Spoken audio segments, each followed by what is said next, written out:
Hai semuanya, apa kabar? Aku harap kabar kalian baik-baik saja. Dan sekarang kali ini pada episode podcast dan video kali ini aku mau anggaplah ini akan jadi sharing moment kita. Aku mau membagikan sedikit tips and tricks terkait salah satu transit atau fenomena astrologi. Sorry, kita masih tengah Mercury retrograde pas aku rekam ini.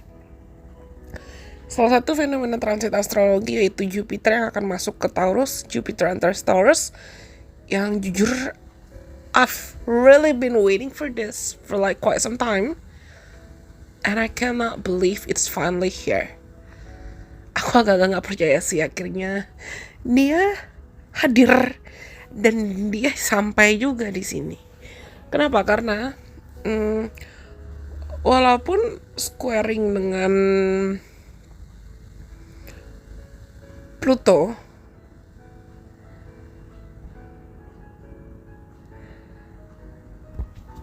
atau walaupun transitnya itu nantinya akan squaring dengan Pluto,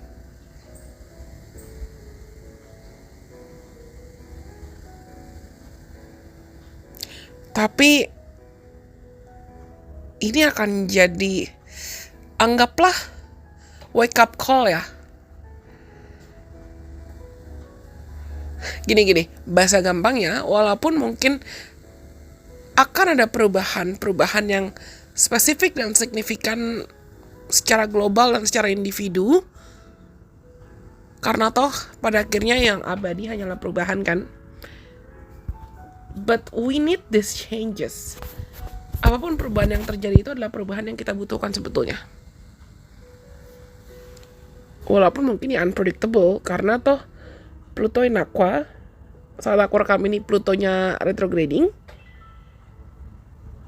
dan Mars masih di Cancer ketika aku rekam ini.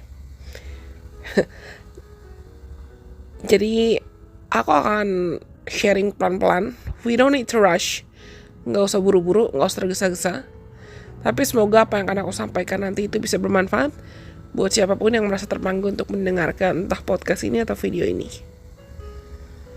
Anyways, yang perlu diperhatikan adalah Jupiter itu adalah planet yang mengontrol atau mengelola tentang expansion, perkembangan, segala bentuk mindset, beliefs, kepercayaan, kesempatan, opportunities, wealth, bahkan kelimpahan dan kecukupan. Atau aku sering bilang Jupiter itu controlling abundance. Ya, kelimpahan lah. Sedangkan Taurus itu adalah planet yang ruled by Venus, yang aku bisa bilang energi Taurian itu agak-agak stubborn, agak-agak keras kepala, yang mengontrol tentang stability, art, beauty, voice, suara, keindahan, kecantikan, karya seni, tanah, agriculture, atau sensuality, bahkan hedonistic tendency, boros atau tendency hedon. Jadi apapun yang sudah aku sebutkan tadi, kalau kalian misalnya mau catat nih, atau kamu mau ulang-ulang video dan voice recording podcast ini, silakan. Semoga bisa bermanfaat buat siapapun yang nantinya merasa butuh. Hati-hati tendensi untuk kecenderungan kita kembali atau bolak-balik terjebak dalam pola atau siklus itu. Lagi-lagi aku mau mengingatkan, apapun perubahan yang mungkin terjadi nantinya, terutama secara global dan secara individu, tentang persepsi kamu, persepsi dunia, terkait isu-isu yang aku sebutkan tadi, let it happen. Let it happen and let it teach you. Let it teach us. Let it shape us. Let it help us bloom into a better version of ourselves. Kasih kesempatan untuk transit ini, segala bentuk transit dan synchronicity, atau aku bisa bilang divine intervention, campur tangan Tuhan, campur tangan semesta dalam caranya beliau untuk mengubah kita.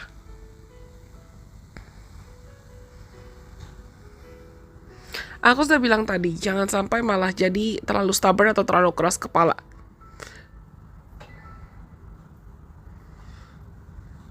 hati-hati dengan apa yang kamu percayai atau beliefs. Personal values, personal beliefs. Mungkin banyak orang juga jadi lebih gampang stubborn atau gampang lebih keras kepala ya dalam cara apapun, atau bahkan terlalu kaku dengan kepercayaannya.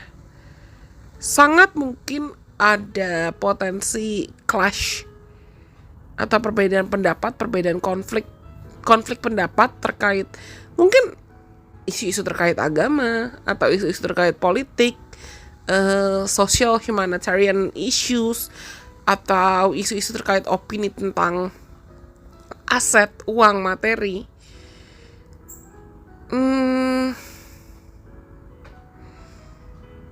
Bedakan mana yang betul-betul benar atau hal-hal yang sebetulnya kamu anggap benar dan kamu memaksakan diri untuk menganggap itu benar simply because a lot of people assume that way. Karena banyak orang mungkin berasumsi seperti itu, atau banyak orang already labeled it that way. Ibaratnya jadi kayak doktrin atau stigma yang dibentuk oleh kolektif, tapi mungkin itu sebetulnya nggak sesuai sama values kamu, nggak sesuai sama standar kamu.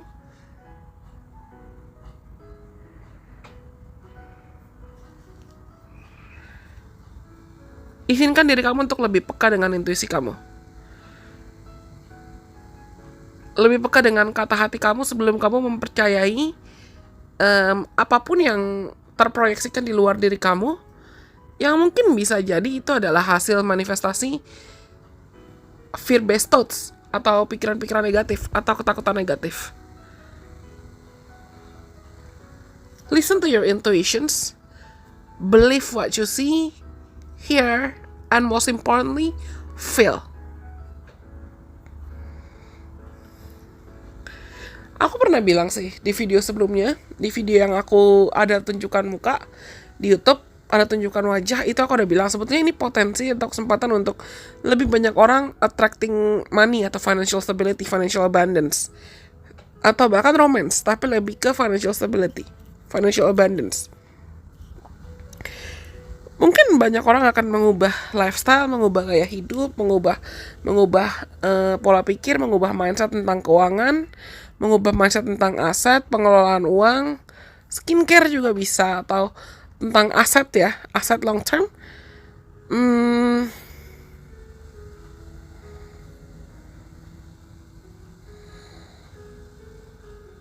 Dan bagaimana cara kamu mungkin memandang hard work, perseverance. Pernah dengar nggak istilah fortune favors the brave? Keberuntungan itu akan datang dan menghargai siapapun yang bersedia untuk berani berusaha.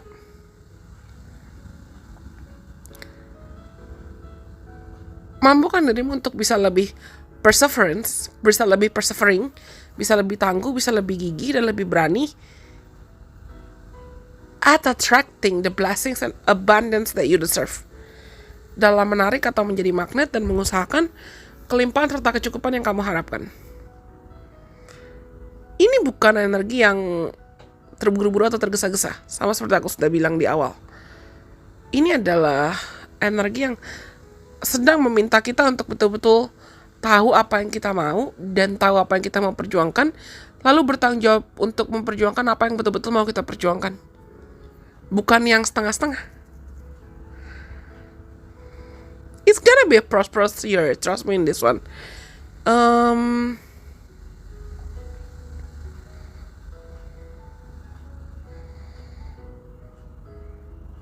Hati-hati dengan possessiveness.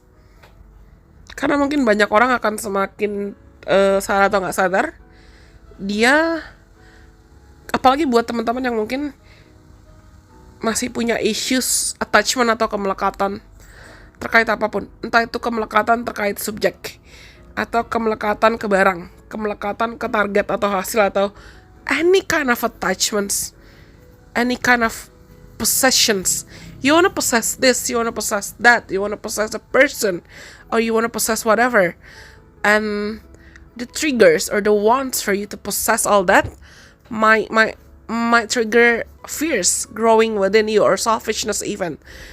Karena banyak banget orang yang mungkin sadar atau nggak sadar kepancing ingin possess, ingin memiliki ini, memiliki itu, memiliki si dia, memiliki lalalala. Kalau keinginan kamu untuk memiliki itu bukan muncul dari love based consciousness atau bukan muncul dari kesadaran yang berdasarkan atau berlandaskan cinta kasih, tapi muncul karena misalnya aku takut kehilangan, aku takut miskin, aku takut jatuh, aku takut kesepian.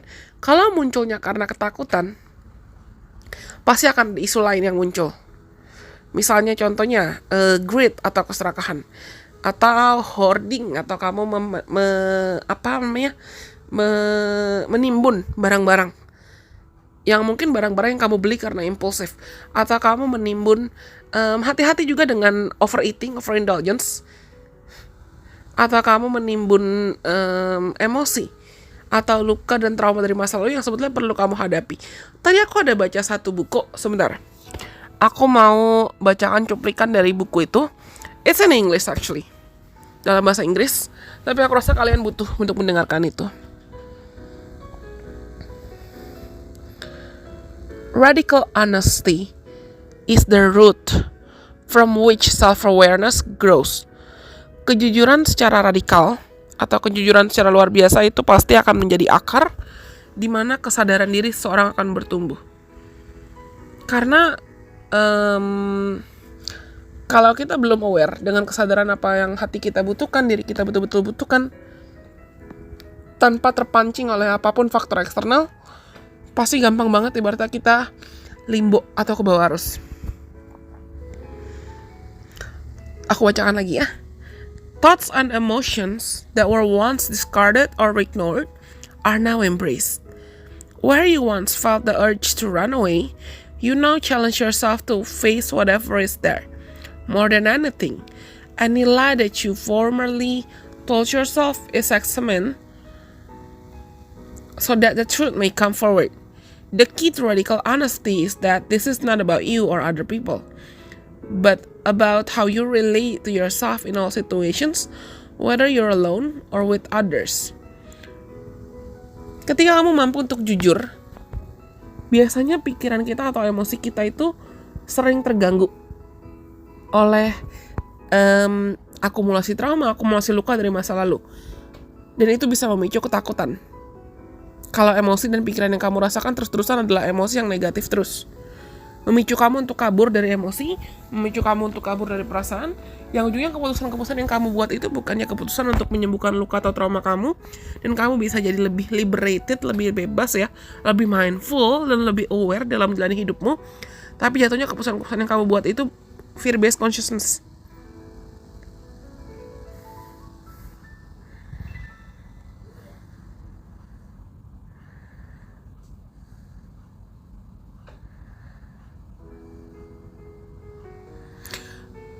Saran lain selain belajar untuk jujur dan tentukan values atau standar sesuai kebutuhanmu sendiri adalah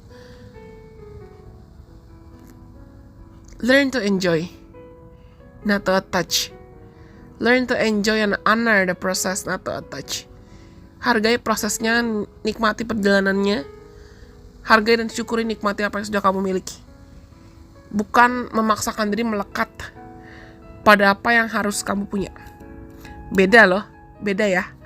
Attachment sama enjoyment itu beda.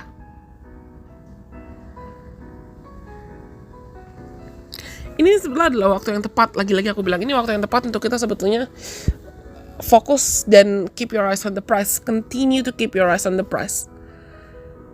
Izinkan mimpi-mimpimu itu bisa lebih prosperous, bisa lebih kamu dapatkan, mudah kamu dapatkan, bisa lebih manifest dengan lebih cepat sebetulnya. Ketika ibaratnya cawanmu atau cups kamu itu sudah bersih dan kamu sekarang siap tarik dan siap memperjuangkan untuk attract yang lebih baik lagi.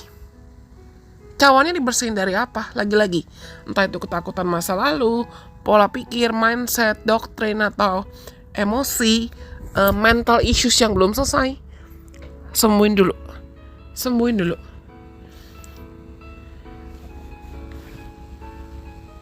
Tapi aku gak kaget sih, serius, kalau misalnya selama 1 tahun ke depan itu makin banyak orang-orang yang ngerasa Apalagi yang belum sembuh, yang belum pulih, mereka akan terjebak dalam pola possessiveness, greed, terlalu posesif atau serakah.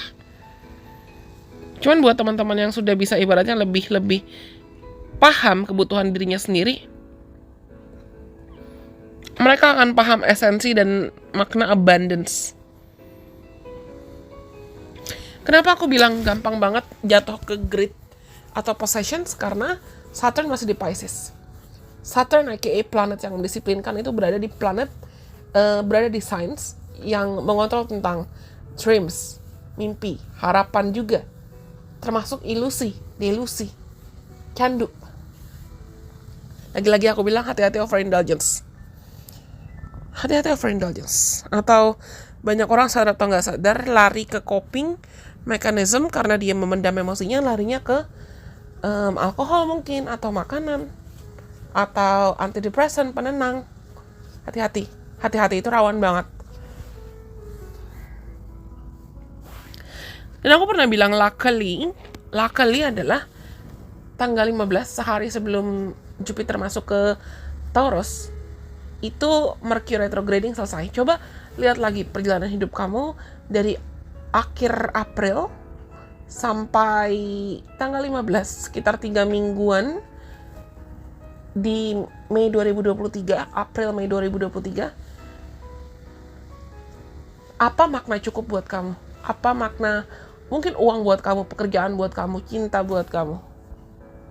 Apakah kamu masih memaknai semua itu berdasarkan I'm afraid to lose it, atau I honor what I have, knowing and realizing that none of this are mine, but all of this belong to the divine, belong to God, belong to the universe.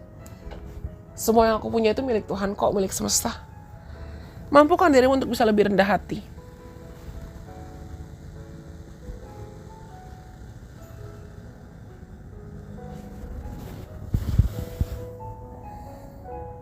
Apapun yang sebetulnya cuma bentuk atau hasil akumulasi dari ilusi, delusi, atau ketakutan, they need to go. They really need to go.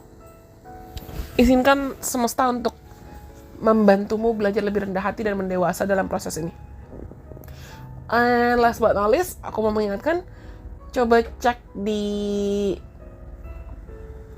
birth chart kamu masing-masing, karena toh pasti dampaknya itu akan sangat bergantung kalau misalnya kalian punya Taurus planets, ada planet-planet yang di Taurus, atau kamu punya houses yang berbeda, Taurusnya ada di house atau rumah keberapa di birth chart kalian masing-masing, itu dampaknya pasti beda-beda.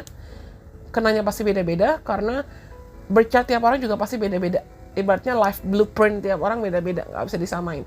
Walaupun yang aku sampaikan tadi itu mungkin ibaratnya the collective messages, tapi dampak individualnya pasti berbeda-beda. Kalau mungkin di antara teman-teman nanti ada yang merasa, Kak, aku butuh untuk mau cari tahu dampaknya setahun ke depan gimana buat aku, silakan booking untuk slot birth chart reading atau tarot reading, atau birth chart reading, astrologi reading, ketika nanti kapanpun Lesion Precious buka slot konsultasi. Atau dengan siapapun tarot readers maupun astrologer favorite kamu. Aku tidak akan memaksa siapapun, toh I'm just here as a messenger. I'm happy to share. Good luck by the way. Semoga apa yang aku sampaikan itu bisa bermanfaat buat kalian. Terima kasih sudah mendengarkan episode podcast dan episode video kali ini. Nggak kerasa loh.